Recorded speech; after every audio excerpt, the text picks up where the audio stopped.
بسم اللہ الرحمن الرحیم۔ حیات شہداء کرام رضوان اللہ تعالی علیہم اجمعین کے مسئلے کا بیان چل رہا ہے۔ مصنف علیہ رحمت و رضوان نے آیت کریمہ ذکر فرمائی تھی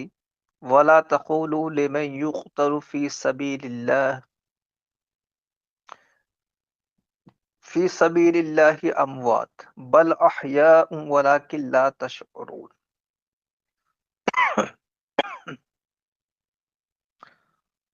اور جو لوگ راہ خدا میں قتل کیے جائیں انہیں مردہ نہ کہو بلکہ وہ زندہ ہیں لیکن تمہیں اس کا شعور نہیں۔ یہ آیت کریمہ مصنف علیہ الرحمٰن نے ذکر فرمائی، پھر حیات شہداء پر تفصیلی بحث کی۔ اب یہاں سے شہداء اکرام کی اقسام کا ذکر فرماتے ہیں۔ شہداء اکرام کی بنیادی دو قسمیں ہیں، ایک وہ جسے شہید حقیقی یا شہید فقہی کہتے ہیں، اور دوسرا وہ جس کو شہید حکمی کہا جاتا ہے۔ شہید فقہی یا شہید حقیقی ہی حقیقت میں شہید ہے، جس کے لیے دنیا میں بھی عام مسلمانوں سے مختلف احکام ہیں اور آخرت میں بھی عام مسلمانوں سے مختلف اور بلند درجات ہیں۔ شہید حقیقی کون ہے؟ فرماتے ہیں شہید حقیقی وہ مسلمان ہے جو بوقت شہادت بالغ ہو اور طہارت پر ہو، یعنی احداث سے پاک ہو، اسے کسی دھاردار آلے سے ظلماً قتل کیا گیا ہو، اور یہ قتل اعلاء کلمت اللہ کے لیے ہو، یعنی اپنے اوپر سے ظلم کو دفع کرنے کے لیے یا اللہ کے کلمے کو بلند کرنے کے لیے وہ قتل کیا گیا ہو، اور اس قتل کے عوض اس مقتول کے لیے قاتل پر کوئی مال بھی واجب نہ ہوا ہو، یعنی دیت وغیرہ بھی نہ ملی ہو، وہ شہید حقیقی ہے۔ یا وہ شخص جو میدان کارزار میں معرکہ جنگ میں مردہ پایا گیا اور اس نے زخم لگنے سے لے کر سانس کے نکلنے تک اپنی اس مختصر سی بیچ کی جو حیات ہے اس سے کوئی دنیاوی فائدہ نہ اٹھایا ہو، مثلا اس میں کھایا پیا نہ ہو، دوا وغیرہ نہ کی ہو، اسی طرح میدان کارزار میں وہ انتقال کر گیا، تو وہ شخص بھی شہید حقیقی ہے۔ شہید حقیقی کے دنیاوی احکام یہ ہے کہ اس کو غسل نہیں دیا جائے گا اور نہ کفن دیا جائے گا، یعنی جو کفن دیا جاتا ہے عام طور پر وہ نہیں دیا جائے گا۔ اس کے جو کپڑے ہیں اگرچہ خون میں سنے ہوں انہی میں اس کو دفن کیا جائے گا۔ ہاں جو زائد چیزیں ہیں لباس سے وہ اتار لی جائیں گی، جیسے جنگ کے ہتھیار وغیرہ ہیں، جنگی لباس اس کے بدن پر ہے تو وہ ہٹا دیا جائے گا۔ شہید کی نماز جنازہ پڑھی جائے گی، یہ اس کے دنیاوی احکام ہیں۔ اور اخروی احکام یہ ہے کہ اللہ پاک اس کو بلند درجہ عطا فرماتا ہے۔ شہداء کرام کے فضائل سے احادیث کریمہ مملوء ہیں، بھری ہوئی ہیں۔ اور شہید حکمی یا شہید غیر حقیقی غیر فقہی، اس میں بہت سارے لوگ ہیں، جیسے کہ حدیث پاک میں کچھ کا ذکر فرمایا کہ جو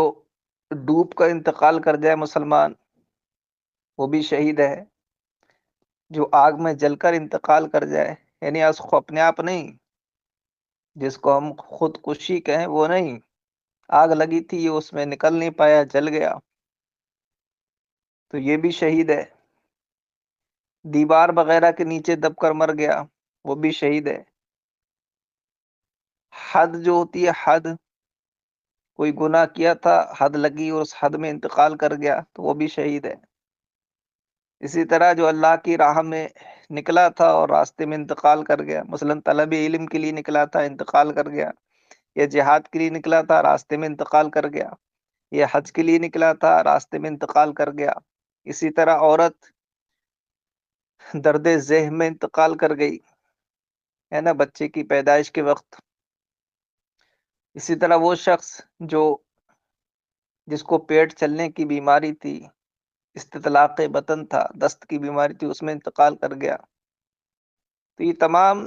وہ ہیں جن کے لیے احادیث میں اور کچھ کا اضافہ ہمارے فقہاء نے فرمایا علل کی وجہ سے، یا ان کی اصل حدیث پاک میں ہی ہے، یہ سب حکمن شہید ہیں۔ حکمن شہید ہونے کا مطلب یہ کہ ان کے لیے آخرت میں وہ مقام و مرتبہ ہے جو شہداء کے لیے ہے، وہ ثواب ہے اللہ پاک کی جانب سے، وہ اعزاز و اکرام ہے ان کے لیے۔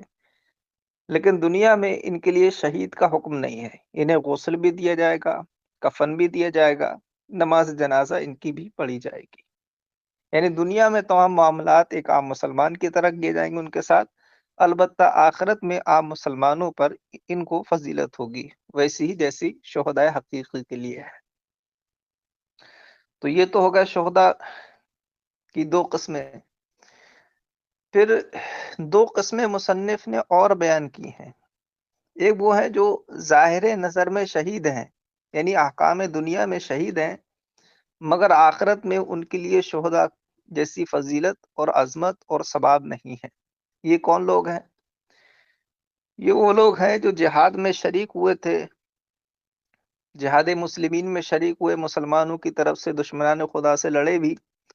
لیکن نیت ان کی صالح نہیں تھی، خلوص کے ساتھ نہیں گئے تھے، یا تو اجرت لے کر گئے تھے، اجرت پر لڑیں گے،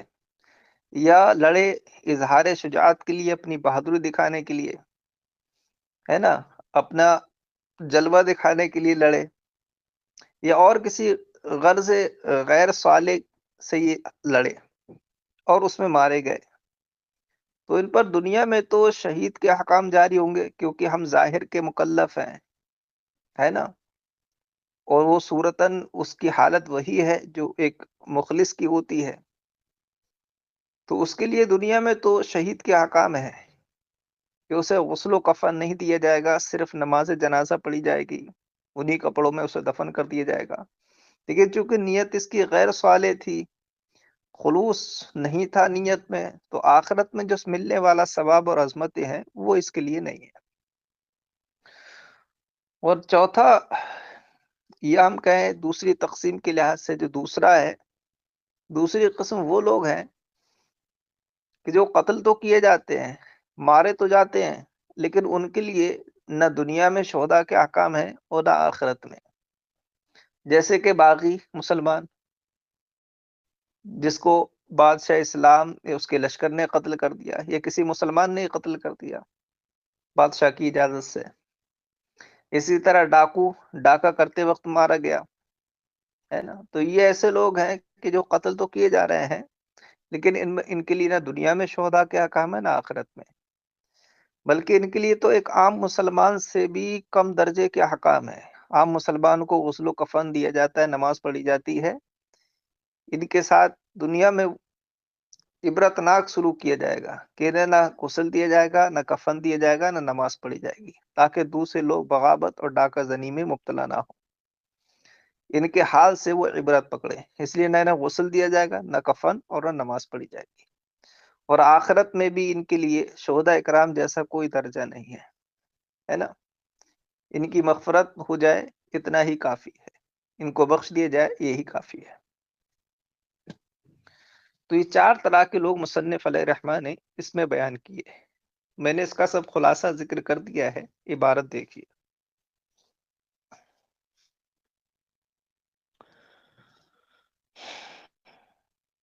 بسم اللہ الرحمن الرحیم۔ ثم الشهداء في الحقيقة من يكون كذلك في حق احکام الدنیا والآخرہ۔ پھر حقیقت میں شہید وہ ہے جو ایسا ہی ہو، یعنی واقعی شہید ہو دنیا اور آخرت کے احکام میں۔ وَهُوَ مَنْ يَكُونَ مُسْلِمًا طَاهِرًا بَالِغًا قُتِلَ بِحَدِيدٍ ظُلْمًا وَلَمْ يَجِبْ بِهِ مَالٌ أَوْ وُجِدَ مَيْتًا جَرِيحًا فِي الْمَعْرَكَةِ وَلَمْ يَرْتَفِ۔ اور یہ وہ شخص ہے جو مسلمان ہو، طاہر ہو، ظاہر نہیں بیٹا یہ طاہر ہے، طاہر ہو، بالغ ہو، اور قتل کیا گیا ہو دھاردار چیز سے ظلمن، اور اس کے عوض مال واجب نہ ہوا ہو، یا وہ جو مردہ پایا گیا ہو زخمی ہو کر مارکہ جنگ میں، ولم یرتفی، اور اس نے کوئی فائدہ حاصل نہ کیا ہو حیات سے، فإنہ یجری علیہ احکام الدنیا، تو اس پر دنیا کے احکام جاری ہوں گے، حیث لا یغسل ولا یکفن ویصلی علیہ، اس طور پر کہ اسے غسل نہیں دیا جائے گا اور نہ کفن دیا جائے اور اس کی نماز جنازہ پڑھی جائے گی، وَلَهُ الْمَرْتَبَةُ الْعُلْيَا فِي الْآخِرَةِ عَلَى مَا نَطَقَتْ بِهِ الْآثَارُ، اور اس کے لیے بلند و بالا مرتبہ و درجہ ہے آخرت میں اس کے مطابق جو آثار و روایات گویا ہیں، ناطق ہیں۔ وَمِنْهُمْ مَنْ لَا يَجْرِي عَلَيْهِ أَحْكَامُ الدُّنْيَا، اور مقتولین یا مرنے والوں میں سے کچھ وہ ہیں کہ جن پر دنیا میں احکام جاری نہیں ہوتے شہید کے، وَيَكُونُ لَهُمْ فِي الْآخِرَةِ فَضْلُ مَرْتَبَةٍ، اور ان کے لیے آخرت میں مرتبے کی فضیلت ہوگی، عظمت ہوگی، والغرقہ، جیسے کہ غریق، ڈوب کر مرنے والا، والحرقہ، اور جل کر مرنے والے، والہدمہ، دب کر مرنے والے، والقتلہ، فی الحد، اور حد میں قتل کیے جانے والے،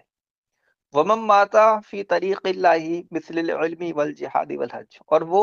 جو انتقال کر گیا ہو اللہ کے راستے میں، اللہ کے راستہ جیسے علم کی راہ، جہاد کی اور حج کی راہ، ومن ماتت من نفاسیہ، اور وہ عورت جو نفاس میں انتقال کر گئی ہو، یعنی وہ درد سے پیدائش کے وقت بچے کی، ومن ماتا من استطلاق البطن علی ما ورد فی الحدیث، اور وہ جو انتقال کر گیا ہو پیٹ کے چلنے کی وجہ سے، جیسا کہ احادیث میں وارد ہے، وَمِنْهُمْ مَنْ يُجْرَى عَلَيْهِ أَحْكَامُ الدُّنْيَا دُونَ الْآخِرَةِ، اور ان میں سے کچھ وہ ہیں جن پر دنیا کے احکام جاری ہوں گے شہیدوں والے، دون الآخرہ، آخرت کے احکام نہیں، کل مقتولین من غیر نیت صالحہ، جیسے کہ وہ جو قتل کیے گئے بلا نیت صالحہ کے، بل اجرت، بلکہ اجرت کی وجہ سے، اور اظہار شجاعت، یا بہادری کے اظہار کے لیے، اور جلاوت، یا اپنا جلبہ دکھانے کے لیے، یا اپنے آپ کو مشہور کرنے کے لیے، شہرت کے لیے، اور نحو ذالک، یا کسی اور غرض غیر صالح سے قتل کیے گئے، تو دنیا میں ان کے لیے شہداء کے احکام ہے، آخرت میں نہیں۔ وَمِنْهُمْ مَنْ لَا يُجْرَى عَلَيْهِ أَحْكَامُ الدُّنْيَا وَالْآخِرَةِ، اور کچھ مقتولین وہ ہیں کہ جن پر نہ دنیا کے احکام جاری ہوں گے اور نہ آخرت کے، کل باغی وقات طریق، جیسے کہ باغی اور ڈاکو، فَإِنَّهُمْ لَا يُغْسَلُونَ وَلَا يُكَفَّنُونَ وَلَا يُصَلَّى عَلَيْهِمْ فِي الدُّنْيَا وَلَا يَنَالُونَ دَرْجَةَ الشُّهَدَاءِ فِي الْآخِرَةِ، کیونکہ ان کو نہ غسل دیا جائے گا اور نہ کفن پہنایا جائے اور نہ ان کی نماز پڑھی جائے گی دنیا میں، اور نہ یہ آخرت میں شہداء کا درجہ پائیں گے۔ ھذا ما تیسر لی فی تحقیق ھذا المقام، یہ وہ باتیں تھیں جو مجھے میسر آئیں اس مقام کی تحقیق میں، واللہ عالم، اور اللہ زیادہ جاننے والا۔